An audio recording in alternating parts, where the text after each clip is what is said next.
ತಿಳಿಸಿದ್ದಾರೆ.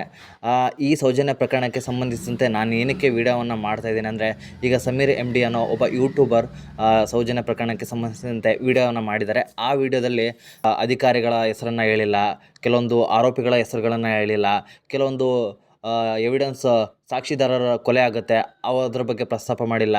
ಈ ವಿಷಯಗಳನ್ನು ನನ್ನ ಯೂಟ್ಯೂಬ್ ಚಾನಲ್ನಲ್ಲಿ ಪ್ರಸ್ತಾಪ ಮಾಡೋಣ ಅಂತ ಸೌಜನ್ಯಳ ಸ್ಪರ್ಮ್ನ ಸರಿಯಾಗಿ ಕಲೆಕ್ಟ್ ಮಾಡಿ ಸರಿಯಾಗಿ ಆ ಲ್ಯಾಬ್ರೇಟ್ರಿನ ಕಳಿಸ್ತೇನೆ.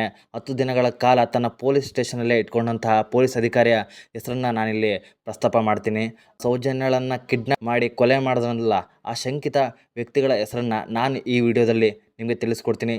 ಹಾಗೂ ಕೇಸ್ನ ದಿಕ್ಸೂಚೋಕೆ ಸಂತೋಷ್ ರಾವ್ ಅನ್ನೋ ಒಬ್ಬ ನಿರಪರಾಧಿಯನ್ನು, ಒಬ್ಬ ಮಾನಸಿಕ ಅಸ್ವಸ್ಥರನ್ನು ಈ ಪ್ರಕರಣಕ್ಕೆ ತಗಲಿಸಿದ್ರಲ್ಲ, ಆ ಆರೋಪಿಗಳ ಹೆಸರುಗಳನ್ನು ನಾನು ನಿಮಗೆ ಇಲ್ಲಿ ಹೇಳ್ತೀನಿ.